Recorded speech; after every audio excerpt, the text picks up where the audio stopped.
जी क्या बात हो रही थी हमारी हमारी बात हो रही थी डेटा माइनिंग में। डेटा माइनिंग के हवाले से। डेटा माइनिंग का जवाब देते हुए आप उसमें बात बिग डेटा की भी कर रहे थे और आप उसमें बहुत सारी, सबसे पहले तो हमें समझना है यूजफुल डेटा, जो आप लफ्ज बार बार कह रहे हैं यस कि मैम। यूजफुल डेटा कौन सा होता है। देखिए यूजफुल डेटा तो सारा हो सकता है, कुछ डेटा होता है जो कि टेबल के अंदर आपको ऑटोमेटिकली नजर आ जाएगा, ऑटोमेटिकली आप उसको क्यूरी करेंगे वो आपको जवाब दे पाएगा। जैसे कि अगर आपकी कोई रिजल्ट की टेबल है और मैं उस रिजल्ट की टेबल से पूछूं कि भाई एक्स वाई स्टूडेंट के कितने मार्क्स हैं, और वो मुझे फौरन जवाब दे देगा। क्या कितने स्टूडेंट ने MIS कोर्स में एनरोल किया हुआ, ये भी मुझे क्यूरी से जवाब मिल जाएगा। इसको डेटा माइनिंग नहीं कहते। कभी कभार आपके डेटा के अंदर कुछ हिडन इन्फॉर्मेशन मौजूद होती है, वो हिडन इन्फॉर्मेशन डायरेक्टली मौजूद नहीं होती, लेकिन आप अंदाजा लगा सकते हैं। ये अगर आपको मेरी स्क्रीन नजर आ रही हो,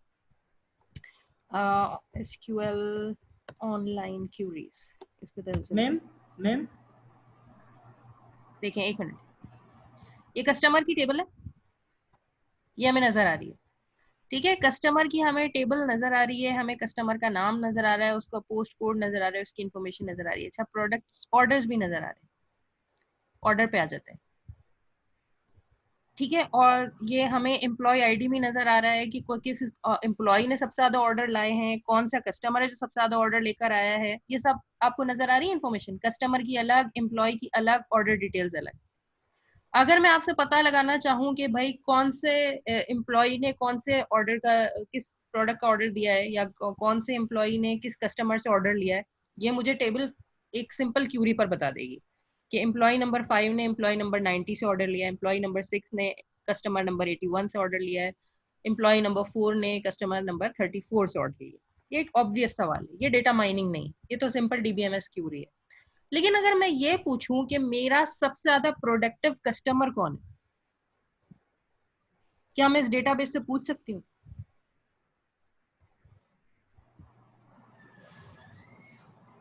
मेरा सबसे ज्यादा प्रॉफिटेबल एम्प्लॉय कौन सा है, मेरा बेस्ट एम्प्लॉय कौन सा है, क्या मैं इस टेबल से पूछ सकती हूँ?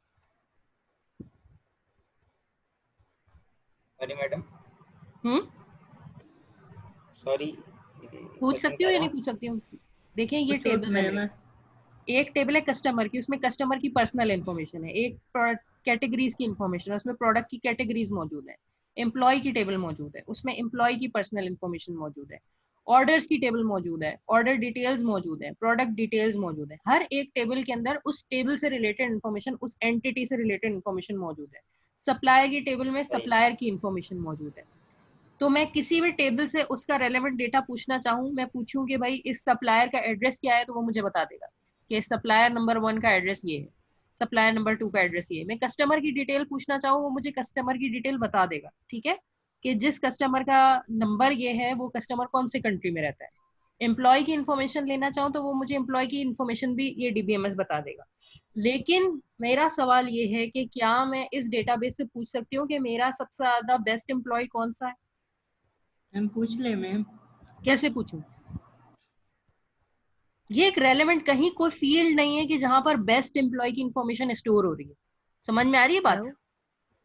कस्टमर है तो कहीं कस्टमर में बेस्ट कस्टमर या प्रोडक्टिव कस्टमर की फील्ड नहीं है कि जहां से स्टोर हो रही है और मैं वहां से रो पिक कर लूं। सिटी तो हम स्टोर कर रहे हैं, नेम स्टोर कर रहे हैं, एड्रेस स्टोर कर रहे हैं, ऑर्डर्स के अंदर हम डिटेल स्टोर कर रहे हैं कि कौन से कस्टमर ने कौन सा ऑर्डर दिया, मगर बेस्ट वाला कॉलम कौन सा है जिससे मैं कहूँ कि हाँ भाई ये मेरा बेस्ट कस्टमर है कोई?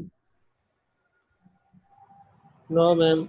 नहीं ऐसे है। नहीं पता चलेगा ना। ऐसे नहीं पता चलेगा, इसके ऊपर हमें स्टैटिस्टिक्स अप्लाई करनी पड़ेंगी, हमें पता लगाना पड़ेगा, गिनने पड़ेंगे कितने कस्टमर हैं, उन्होंने कितने ऑर्डर दिए, हर ऑर्डर की हमें प्राइस उठानी पड़ेगी, फिर हमें पता लगेगा कि कौन सा कस्टमर जो है वो कितना प्रोडक्टिव है। इंफॉर्मेशन इन्हीं टेबल्स में से निकलेगी, लेकिन ऑब्वियस नहीं है, डायरेक्टली मैं इंफॉर्मेशन नहीं पता लगा सकती कि मेरा बेस्ट कस्टमर कौन सा है, बेस्ट एम्प्लॉय कौन सा है। मुझे इसके ऊपर स्टैटिस्टिक्स के फॉर्मूले अप्लाई करने पड़ेंगे, प्रोबेबिलिटी अप्लाई करनी पड़ेगी, डिफरेंट फॉर्मूलाज अप्लाई करने पड़ेंगे। इसको कहते हैं hidden information, hidden patterns. Data के अंदर ही है, इसी डेटा में से मिलेगा, लेकिन इस डेटा के अंदर नजर नहीं आ रहा है, हिडन है। डेटा माइनिंग कहते हैं हिडन इंफॉर्मेशन को एक्सट्रैक्ट करना। ठीक है, मीन्स मीन्स मैम जो प्री एग्जिस्टिंग डेटा होती है ना, उसी में से ही मतलब माइन करते हैं हम डेटा। उसमें से माइन करते हैं, बिल्कुल। मैं वैसे भी तो यही कहना चाह रहा था लेकिन चले कोई बात नहीं, कहने का माइनिंग का मतलब ही यही होता है, जैसे माइनिंग होती है उसको यही कहते हैं ना।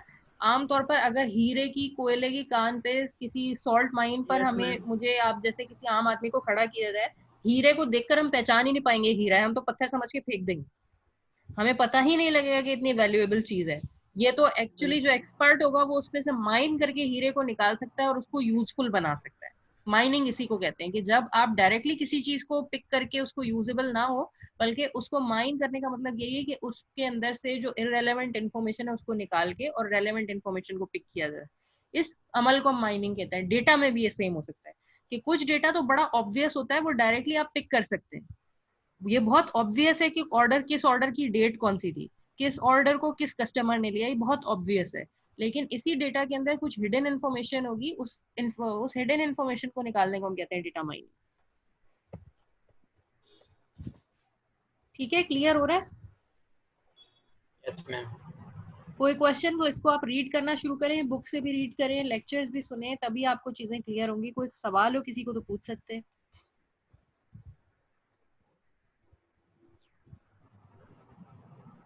है किसी को कोई सवाल? अकबर अली, अब्दुल शकूर।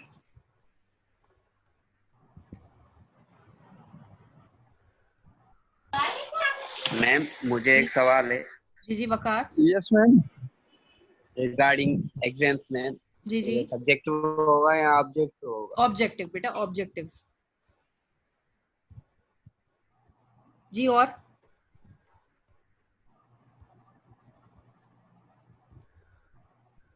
आसन ठीक है। दास, इरफाना, मैम मोहम्मद ये अदनान। मैम जी जी, मैम ये मतलब टाइमिंग क्या होंगी एमसीक्यूज की, यानी कि अगर आप 10 एमसीक्यूज देते हैं तो 10 एमसीक्यूज के लिए कितना टाइम मिलेगा हमको? जितने पर क्वेश्चन 1 मिनट मिलेगा। मैम बहुत मैम कम हो जाता है मैम, अपना हमें 10 एमसीक्यू 13 मिनट्स के लिए मिले थे मैम, बहुत कम टाइम था। बच्चा, थोड़ा ये टाइम आप बिला वजह मुझसे इस बात पे बहस करें, इसमें मैं आपको ना कोई फैसिलिटी ज्यादा नहीं दे पाऊंगी। आप यकीन करें, मैं चाहती हूँ कि मैं आपको 1 मिनट भी ना दूं। मैं चाहती हूँ आपको 30 सेकेंड दूं, 10 सेकेंड दूं, सिर्फ उतना टाइम जो रीड करने के लिए और ऑप्शंस को रीड करने के लिए होता है। यकीन करें, मैं दिल से ये चाहती हूँ, मगर मुझे इतने लोगों ने इतनी मुझे ईमेल्स और मैसेजेस और सब कुछ मिले हैं कि मैं इतना परेशान हो गई हूँ। और अल्टीमेटली मैंने डिसाइड किया है कि 1 मिनट। लेकिन ये यकीन करें, 1 मिनट बहुत ज्यादा है। इसमें चीटिंग, इम्पर्सोनेशन और अनफेयर मीन्स इस्तेमाल करना बहुत आसान है। आपको नहीं कह रही, आप नहीं करेंगे, मुझे मालूम है, लेकिन जो करना चाहता है ना उसके लिए मैंने बड़ा आसान कर दिया है कि 1 मिनट मौजूद है आपके पास आंसर करने के लिए। अब आप जो है वो उसको नेट से सर्च करें, बुक से सर्च करें और जवाब दे दें, तो मेरे लिए बहुत बहुत बहुत डिफिकल्ट हो जाएगा। मैं बिल्कुल नहीं चाहती ऐसा। ठीक है मैम, थैंक यू। हाँ, इसको आप प्लीज मुझे इतना फैसिलिटी दें कि मैं ये कर सकूं। इरफाना पूछ रही है what is the difference between OLAP and OLTP। ठीक है, OLAP तो मैं अभी समझा चुकी हूँ। आई होप कि आप लोगों को क्लियर हो गया होगा कि वो डेटा जो मल्टी डायमेंशनल डेटा के ऊपर एनालिसिस कर सके। अच्छा, OLTP होता है ऑनलाइन ट्रांजैक्शन प्रोसेसिंग। TPS से ही मिलती जुलती कोई चीज है, एक ऐसा सॉफ्टवेयर जो कि आपको ऑटोमेटिकली ऑनलाइन रहते हुए ट्रांजैक्शन प्रोसेस करने की कैपेबिलिटी दे। इसका एनालिसिस से कोई ताल्लुक नहीं है। जैसे ATM मशीन को हम OLTP कह सकते हैं, एक ऐसा सॉफ्टवेयर जो कि ऑनलाइन अवेलेबल है और ट्रांजैक्शन परफॉर्म कर सकता है। आपका बायोमेट्रिक अटेंडेंस सिस्टम हो सकता है। जो मैं अभी क्विज लूंगी आपका ऑनलाइन, वो भी OLTP की मिसाल है। OLTP का मतलब है ऑनलाइन ट्रांजैक्शन प्रोसेसिंग, यानी इंटरनेट पर रहते हुए या किसी भी ऑनलाइन जो है वो स्टेशन पर मौजूद रहते हुए वो ट्रांजैक्शन को परफॉर्म कर सके। किसी भी ट्रांजैक्शन को, वो कोई ऑर्डर की ट्रांजैक्शन हो सकती है, वो कोई अटेंडेंस की ट्रांजैक्शन हो सकती है, वो कोई एग्जाम की ट्रांजैक्शन हो सकती है, वो कोई मनी ट्रांजैक्शन हो सकती है। समझ में आ रहा है इरफाना मैं क्या कह रही हूँ? तो OLTP का किसी भी एनालिसिस से कोई ताल्लुक नहीं है, बल्कि TPS को ही समझ लें। और OLTP जो है वो काफी हद तक TPS से ही रेलेवेंट है कि ट्रांजैक्शन को परफॉर्म करना ऑनलाइन रहते हुए।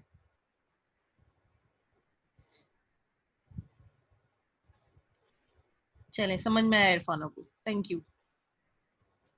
और किसी को कोई सवाल? मैम जी बिलावल।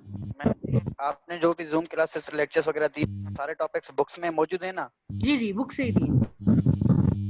ठीक है अभी मैंने आपके सामने बुक ही खोली हुई है, डेटाबेस को भी हम यहीं से डिस्कस कर रहे थे, अभी बिजनेस इंटेलिजेंस सारी मैंने बुक ही खोली हुई है, सब कुछ बुक में अवेलेबल है।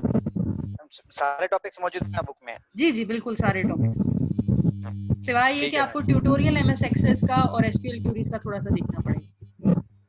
Okay ma'am. जी और कोई? Excuse me madam. जी जी जीवन।